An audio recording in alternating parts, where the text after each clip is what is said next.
The neon-drenched bar of Station Nexus 7 had seen its fair share of shady deals, but the sight of a Valaxian noble frantically waving a premium credit case made even the most hardened patrons pause their drinks. Trade Minister Vexler Nath, his iridescent scales dulled by stress and poor station lighting, found himself before the most notorious table in the establishment. The Black-Scale Mercenary Company didn't need grandiose decorations or intimidating displays to command respect. Their mere presence, 5 battle-scared veterans around a reinforced Durasteel table, was enough to keep other patrons at a respectful distance. Their leader, Commander Sith, towered over the table at 12 feet even when seated, his obsidian scales bearing the marks of 100 successful hunts. "Please," Vexlor said, his translator struggling to convey the desperation in his voice. "The price is no object. I need this human removed." He placed the credit case on the table with trembling hands, the smart metal surface displaying an amount that could purchase a small fleet. The mercenary's reaction was not what he expected. Instead of the eager bloodlust he'd anticipated, a ripple of unease passed through the hardened killers. Commander Sith's inner eyelids flickered, a sign of acute stress in his species. "Show us the target," Sith rumbled, though his posture suggested he already regretted asking. Vexlor activated his holoprojector. The image of a human female materialized above the table, Kate Morrison, according to the data file. She appeared unremarkable by human standards. Athletic build, short brown hair, a face their target recognition software labeled as conventionally attractive by human norms.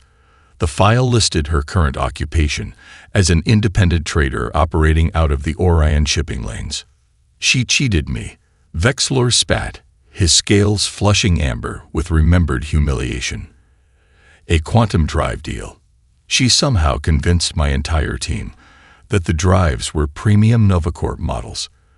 By the time we discovered they were actually refurbished military surplus." He trailed off as he noticed the Black-Scale's reactions. The youngest member of their team had actually pushed his chair back from the table. The others were exchanging looks that spoke of old nightmares. "Previous combat experience?" Commander Sith asked, though his tone suggested he dreaded the answer. Vexlor consulted the file. None listed. She was a pizza delivery driver in something called New York. The effect was immediate and shocking. The youngest Black-Scale actually whimpered. One of the veterans, a scared female missing part of her tail, barked out a laugh that held no humor. "New York," she hissed. "Commander, remember the reports from the Sigma-9 incident, when those pirates tried to hit a human transport?" Commander Sith's scales had taken on a distinctly grayish tinge. "The transport full of retired New York Emergency Services workers. Yes, the pirates' distress beacon was creative. But she's just a courier," Vexlor protested, his frustration mounting. "The file says she took basic self-defense classes. Nothing more."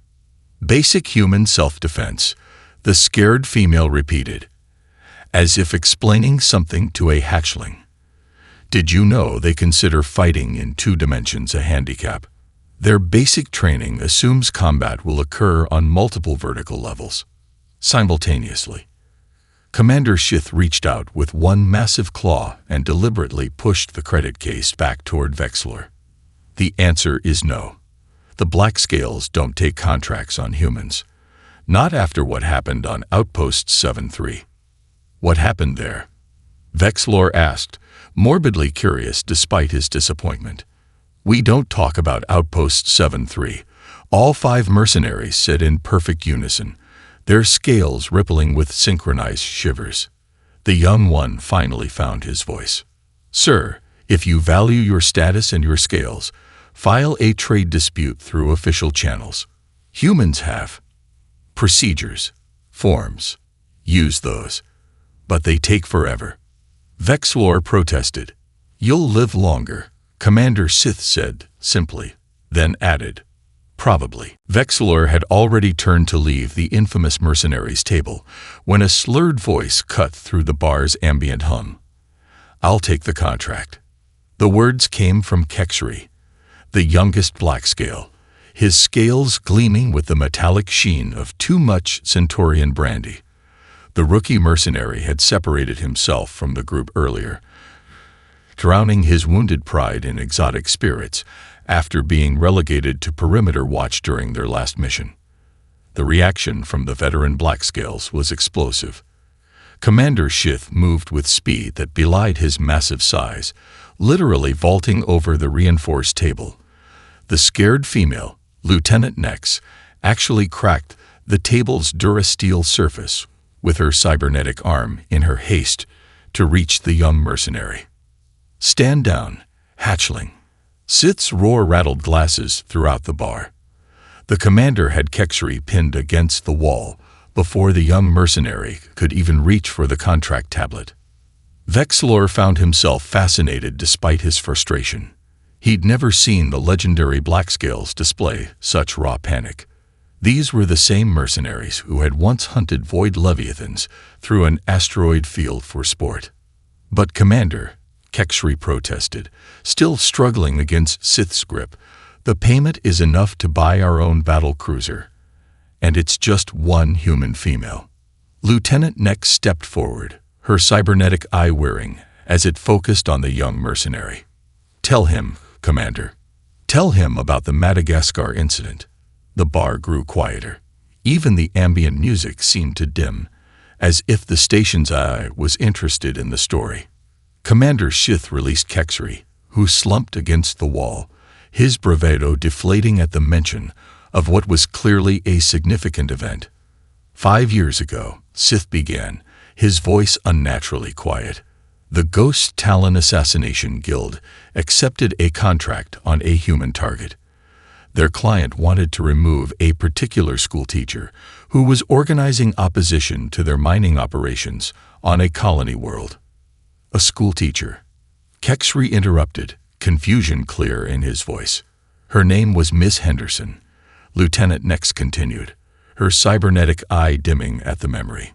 "The Ghost Talons sent their elite team, 6 of their best operators, armed with top-grade stealth tech and neural disruptors. What happened to them?" Vexilor found himself asking, unable to resist the story's pull. "The teachers survived," Sith said simply.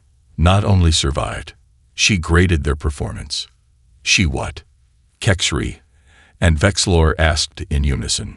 "Posted it on the Galactic net," one of the other veterans added with a shudder. "Detailed feedback on their infiltration technique, combat strategy, even their equipment maintenance. Gave them a C- overall. Said their teamwork needed improvement." Lieutenant Nex's cybernetic arm whirred as she clenched her fist. The Ghost Talons themselves never returned. But their equipment keeps showing up at human charity auctions, each piece professionally cleaned and accompanied by educational notes on proper maintenance procedures. The humans called it a teaching moment. Sith growled. "That's what makes them so dangerous. They don't just fight. They study. They learn. They treat combat like some sort of demented educational experience." Kexri had gone pale, his scales taking on the ashen color of deep space. But our target is just a former delivery driver." "Exactly," Lieutenant Nex snapped, "a human who regularly navigated something called Manhattan traffic while ensuring hot food arrived within arbitrary time limits. Do you have any idea what kind of psychological profile that suggests?" The young mercenary shook his head slowly, the last of his liquid courage evaporating. "Neither do we," Commander Shith rumbled. "And that's why we don't take contracts on humans. The only winning move is not to play their game." Vexilor watched as the young Blackscale was led back to the table, looking thoroughly chastised and considerably more sober.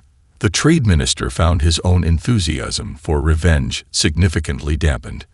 Perhaps those official trade dispute forms weren't such a bad option after all. Sleep eluded Vexlor as he sat in his private terminal room aboard Station Nexus 7, his scales itching with frustrated curiosity. The quantum drive deal had cost him a small fortune, but the Black Scale's reaction to a simple human target had shaken him more than the financial loss. His claws danced across the haptic interface as he bypassed the station's commercial networks, diving into restricted military archives. Years of trading in information had left him with an impressive collection of access codes, most of them even legal. "Display all combat analysis reports on human species," he commanded. The holographic display erupted with data, casting his chambers in a ghostly blue light. The first report made him blink all 3 sets of eyelids in confusion. It was a strategic assessment from the Centaurian Military Academy, titled Terrestrial Combat Evolution: Why Earth's Varied Environments Created the Galaxy's Most Adaptive Warriors. They fought in every possible environment before they even reached space. Vexlor muttered, his translator struggling to keep up with his rapid reading. Underground networks, underwater bases, aerial combat, mountain warfare. The next document was a security recording from a diplomatic station.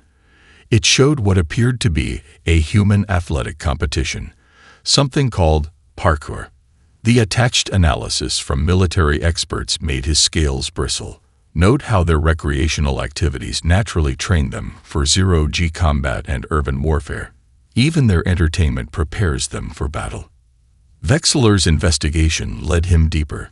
He found reports of human martial artists, civilians who trained in combat for personal development, accidentally defeating military-grade combat drones during routine security incidents. The drone's combat computers had failed to predict human movements because, as one frustrated engineer noted, they keep using techniques that should be physically impossible or tactically illogical. A classified file from the Regelian Defense Force caught his eye. Analysis of human educational facilities. The report was heavily redacted, but what remained was disturbing enough. It detailed how human children's games like hide and seek and capture the flag inadvertently taught complex military strategies. One observer had noted with horror that human young could instinctively create and execute flanking maneuvers during something called dodgeball. "This can't be right," Vexlor whispered, but the evidence kept mounting. He found training footage from various human combat schools. Their instructors insisted on teaching students to fight in 3-dimensional space, treating walls and ceilings as valid movement options. While other species had eventually adopted similar techniques after reaching space, humans had developed them purely because, as one instructor put it, the bad guy's not always going to attack you on a nice, flat surface. The trade minister's attention was caught by a recent intelligence brief about human response to danger. The report documented cases of humans surviving impossible situations through what the analysts called creative problem-solving under pressure. One case study described a human miner who, when trapped by a cave-in, had created an improvised cutting tool from medical supplies and snack food packaging. Warning: elevated heart rate detected. His chamber's medical system chimed.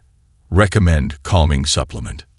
Vexlor ignored it, transfixed by his latest discovery, a psychological analysis of human combat training. The report suggested that humans were unique among known species in how they approached fighting. Where others saw combat as either a grim necessity or a glorious challenge, humans treated it as a puzzle to be solved, an art to be mastered, and sometimes, most disturbingly, a game to be enjoyed. The final document in his search made his blood run cold. It was a statistical analysis of assassination attempts on human targets over the past decade. The success rate was a flat 0. Not because the assassins had failed their missions, but because an alarming number of them had simply disappeared. The report's conclusion was both simple and terrifying. Human targets don't just survive.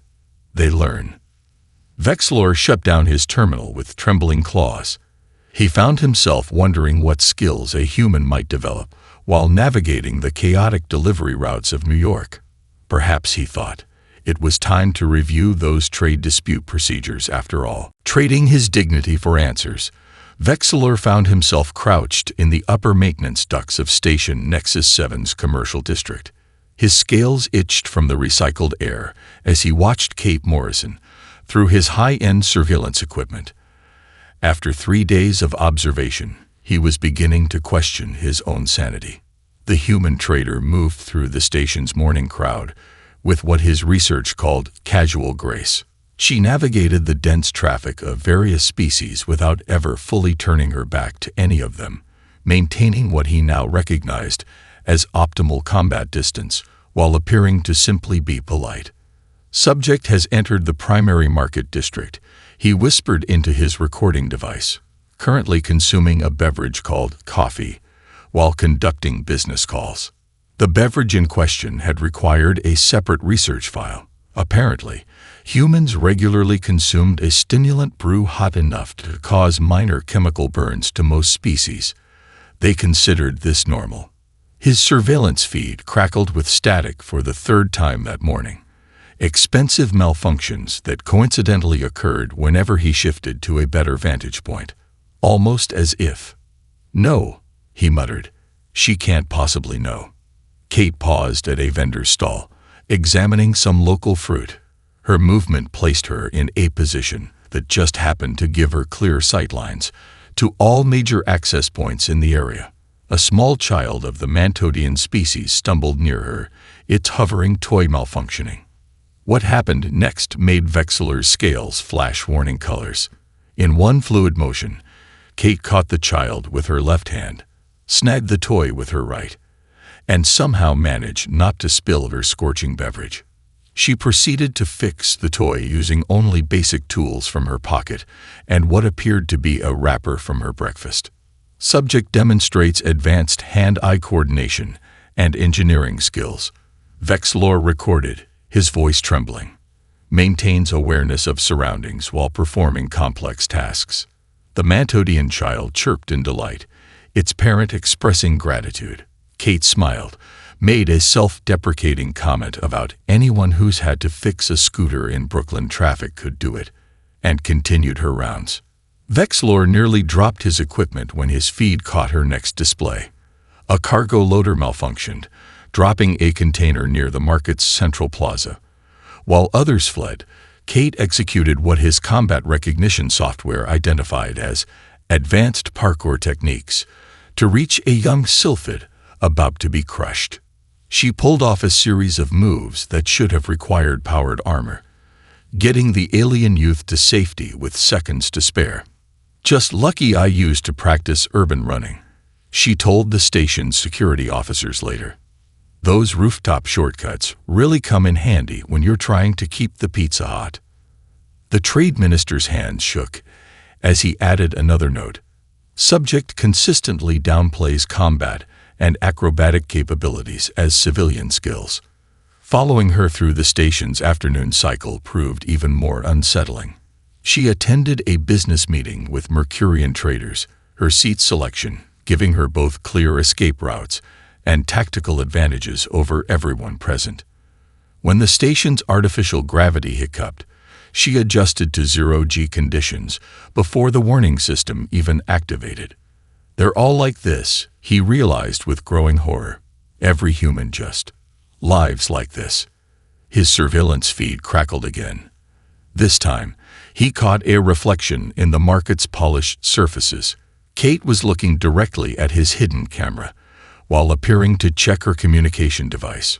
She took a sip of her 5th coffee of the day, made a show of checking the time, and spoke just loud enough for his directional microphone to pick up. "You know, if you want to learn about human business practices, you could just ask. Our trade commission runs weekly seminars." Vexlor dropped his equipment, the expensive surveillance gear clattering through the maintenance shaft. By the time he recovered his composure and retrieved the hardware, she was gone. But somehow, his private communication device had a new message. Section 47B of the Trade Agreement covers dispute resolution. The forms are pretty straightforward. Also, you're running low on oxygen up there. Might want to switch ducts. Desperation had a peculiar scent, even through the station's filtered air. Vexler's scales had lost their luster as he input the final command sequences into the assassination drone's neural matrix.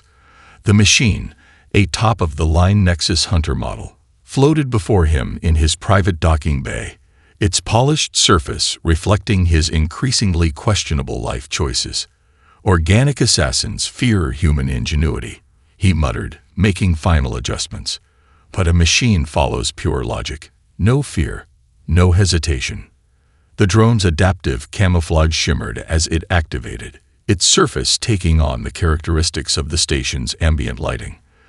The latest in stealth technology, coupled with combat analytics far superior to organic brains. This would work. It had to work.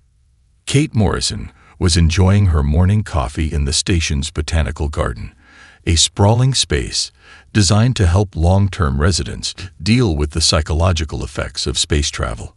She sat at a small table, reviewing business documents on her holo display, while occasionally glancing at the artificial waterfall. The drum struck with perfect mechanical precision. What happened next would be analyzed by military experts for years. Kate's first move was to throw her coffee. Not at the drone. At the garden's climate control panel. The near-boiling liquid caused an immediate short circuit, triggering the garden's emergency ventilation protocol. Sudden air currents made the drone's adaptive camouflage visible as it adjusted to the changed light patterns. "Oh hey," she said, as if greeting an old friend. "I was wondering when we'd get to this part." The drone launched a barrage of sonic pulses, designed to disorient organic targets. Kate was already moving, her path taking her through the garden's hydroponics section. She grabbed what appeared to be random items as she went: a length of garden hose, a student's forgotten gaming console, and a container of plant fertilizer. "You know what's funny about delivery routes in Queens?" she called out, sliding under a decorative bridge, as the drone's energy blade sliced through the space she'd occupied. "You learn all about timing." The drone's combat computer registered her words as irrelevant data, but something about her movement pattern triggered a warning protocol. She wasn't running away. She was running in a very specific pattern. Kate had led the drone into the garden's maintenance area. The machine's sensors detected her using the gaming console's power cell and the fertilizer to create something, but its threat assessment protocols classified the components as harmless. That was its first mistake. "See, in Queens, you've got multiple deliveries, all with different timing requirements," Kate continued, dancing around the drone's increasingly precise attacks. "So you learn to plot these beautiful convergence points." The drone registered a power spike just as Kate threw her improvised device. A crude but effective electromagnetic pulse generator. She'd used the garden hose to ground herself. Like right now, for instance. The pulse hit just as the garden's sprinkler system activated, a sequence she'd triggered with her initial coffee attack. The drone's adaptive camouflage went haywire, its surface reflecting the water like a malfunctioning disco ball. But the drone had backup systems. It switched to manual targeting, preparing for a final strike. That was its second mistake. And the best part about delivery timing, Kate said, now standing next to the garden's main power junction. Sometimes everything comes together just right. She jammed the shorted gaming console into the junction box. The resulting power surge caught the water-covered drone in a web of electrical feedback. Its last visual recording was of Kate checking her communication device. "Would you look at that?" she mused, straightening her jacket. "Still on schedule for my 10 o'clock meeting." Station security found the drone's remains neatly piled next to a handwritten note. "Maintenance. Please recycle. P.S. This model has a design flaw in its ground insulation. Might want to forward that to the manufacturer." When asked later about the incident, Kate simply shrugged. Anyone who's done late-night deliveries in New York knows the basics. You keep moving, use your environment, and always, always, have a backup plan for when the first 5 plans go wrong. She paused, then added with a grin, also, never underestimate the power of really hot coffee. Station Security Chief Zixna reviewed the footage of the garden incident for the 12th time, her crystalline form refracting light in patterns that indicated deep distress. The holoscreen before her displayed multiple camera angles of Kate Morrison's encounter with the assassination drone, along with a growing stack of similar incident reports from across known space. "Play it again," she ordered her assistant, a young hive-mind colony named Max. "Focus on the moment she spots the drone." There was no warning signal. Max's primary node observed its 1,000 tiny components shifting in fascination. She simply knew.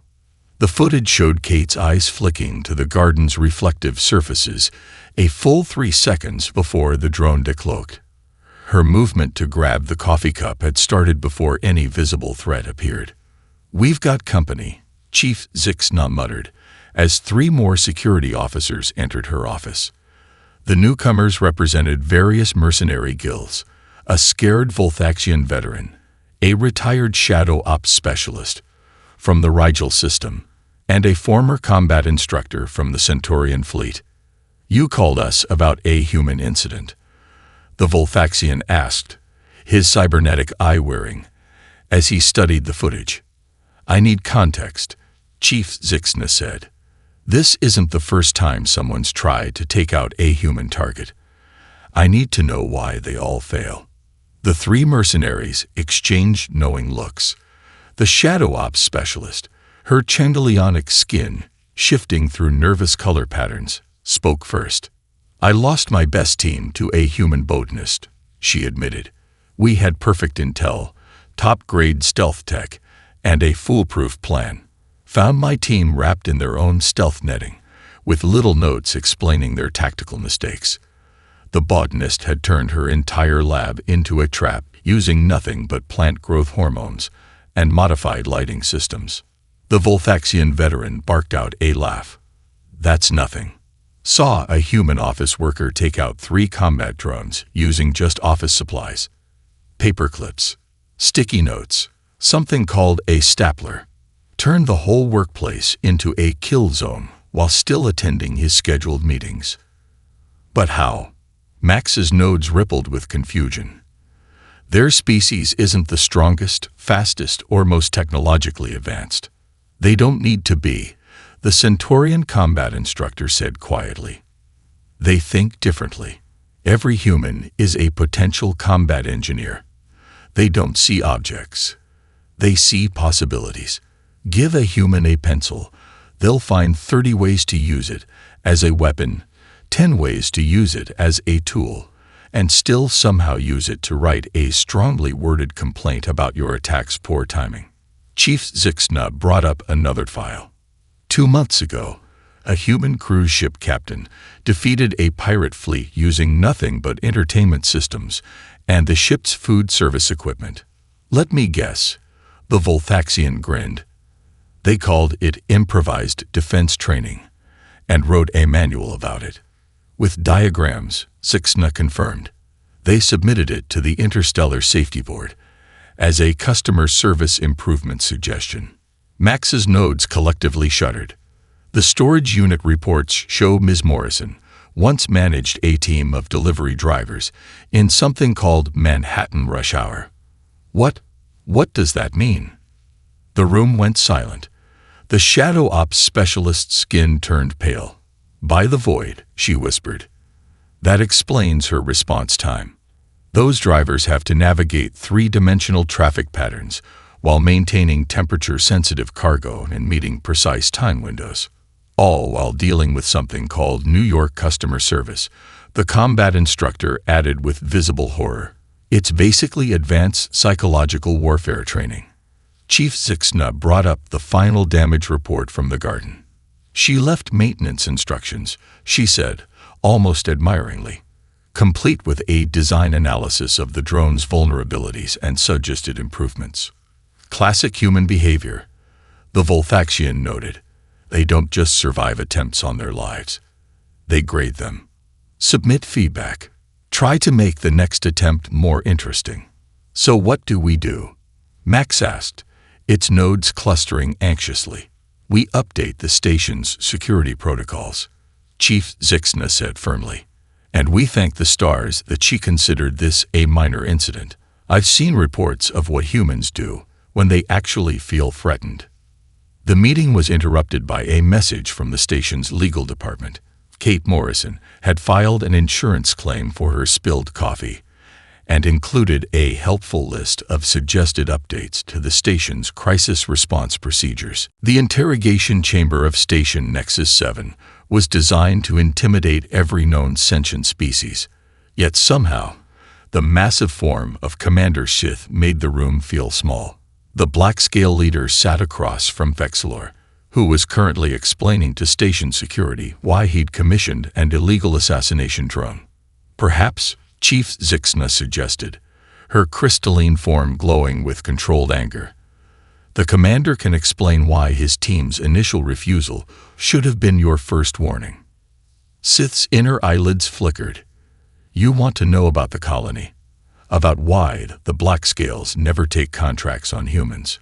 His voice rumbled like distant thunder. Fine, let me tell you about Outpost 7-3. The room's atmospheric processors hummed as Sith settled into his tale. We were different then, younger, prouder. The Black-Scales had never failed a contract, never lost a fight. We were apex predators from a death world, with combat technology beyond anything the human colony had. When the mining corporation hired us to remove some troublesome miners, we thought it would be simple. Lieutenant Nex, standing guard by the door, released a low hiss. We were so wrong. The colony was small, Sith continued. Just 37 humans running a deep-core mining operation. Their equipment was outdated, their defenses minimal. We struck during their night cycle, when our intelligence suggested they would be most vulnerable. He paused, his scales rippling with the memory. The first warning sign should have been the welcome message. They detected our approach hours before and left a message on all frequencies. Hey there, we're currently experiencing technical difficulties. Please hold for customer service. Vexilor's scales paled. They were mocking you? No, Sith's voice dropped lower. They were having fun. The humans had turned the entire mining complex into what they called a team-building exercise. They'd divided into teams, set up scoring systems, and were treating our invasion like some sort of demented training game. Chief Zixna's crystalline structure flickered with disbelief. Surely they weren't. The first team we encountered had named themselves the Safety Committee. Lieutenant Nex cut in. They'd reprogrammed mining drones to deploy safety foam. Do you know what happens to military-grade armor when exposed to rapidly expanding industrial safety foam? Because we found out. Another team called themselves Maintenance Crew Beta. Sith continued. They'd rigged the entire ventilation system to deploy something called WD-40. Our stealth systems failed. Our weapons jammed. And the humans just kept making notes about improving emergency response protocols. The commander's massive claws left scratches in the interrogation table. The engineering team was the worst. They turned mining lasers into something they called disco lights. Half my warriors were found dancing involuntarily due to some combination of sound waves and strobe effects. The humans had charts rating our dance moves. Lieutenant Nex's cybernetic eye whirred in memory. The kitchen staff. By the void. The kitchen staff. They'd weaponized something called extra spicy hot wings.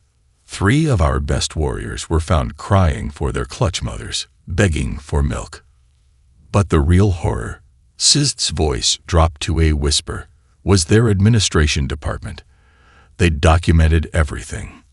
Every trap, every defense, every improvised weapon. all properly filed, cross-referenced, and submitted to the colony's Quality Assurance Office. They were getting professional development credits for stopping us. Vexlor found his voice. How?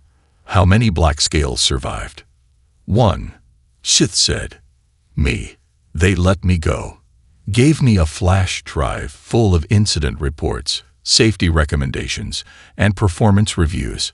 Said they'd really enjoyed this surprise inspection and hoped the next one would be even more educational. The room was silent save for the soft hum of the atmospheric processors. So now you know, Sith concluded, why we don't take contracts on humans. They don't just fight. They learn. They adapt. They enjoy the challenge, and worst of all, they file paperwork about it. Chief Zixna's crystalline form pulsed with understanding, and your drone attack on Ms. Morrison was like poking a nest of quantum vipers, Sith rumbled. A human who managed New York delivery routes. She probably considered it a refresher course in problem solving. The station's legal department had never seen anything quite like it. Their newest filing was a comprehensive insurance claim for 1 cup of premium Earth coffee, complete with detailed annotations about station security protocols, suggested improvements to the garden's emergency response systems, and a surprisingly thorough analysis of commercial drone safety standards. She even included receipts, muttered senior adjudicator Plex, their gelatinous form rippling with equal parts admiration and terror, and a customer satisfaction survey. Across the station, in a considerably more secure conference room, Kate Morrison was calmly sipping a fresh cup of coffee while reviewing security footage of her recent exercise session in the botanical garden. Chief Zixna and Commander Sith watched in bewilderment as she made notes on a holopad. The drone's adaptive camouflage was actually pretty impressive, Kate commented, rewinding to a specific moment. But they really should consider a better grounding system for the neural matrix. One good power surge, and the whole thing goes haywire. You're critiquing the assassination attempt. Chief Zixna's crystalline form flickered with disbelief. Well, sure, Kate shrugged. If someone's going to put that much effort into it, the least I can do is provide constructive feedback. Besides, it gives me something to add to my portfolio. Commander Sith's scales rippled. Your portfolio. Professional development, Kate explained, pulling up another document. My old company in New York had this great system for logging unusual workplace incidents. Never know when those skills might come in handy. Meanwhile, in the station's merchant quarter, the news was spreading. Representatives from every major mercenary guild, security force, and assassination bureau had gathered for an emergency meeting. The topic: implementation of what was already being called the human clause. All in favor of adding mandatory warning labels to any contracts involving human targets. Called out the meeting's chairperson, a retired Spec Ops commander from the Rigel system. The vote was unanimous. Back in the security office, Kate was wrapping up her incident report. Oh, and before I forget, she added, pulling a data crystal from her pocket, I wrote up some suggestions for your station's emergency response training. Nothing major, just some things I noticed while improvising this morning. Chief Zixna accepted the crystal with all the caution one might show when handling unstable antimatter. You want to help train our security forces. Consider it a community service, Kate smiled. After all, a safer station is good for business. Speaking of which, she turned to Commander Sith. Tell your young recruit, Kexri, right, that if he's interested in learning about human problem solving, we're always looking for interns in our logistics department. The massive black-scale commander actually took a step back. You want to train one of my warriors. Why not? Manhattan rush hour delivery experience is great on a resume. Really helps with quick thinking under pressure. As if on cue, Kate's communication device chimed. It was a message from the legal department, Her insurance claim had been approved, along with a formal request for her to join the station's Emergency Preparedness Committee. "Perfect timing," she said, standing to leave. "I've got a meeting with some Mercurian traders in 10 minutes.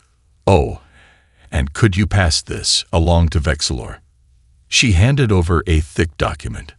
"It's the proper form for filing trade disputes, with some helpful notes in the margins.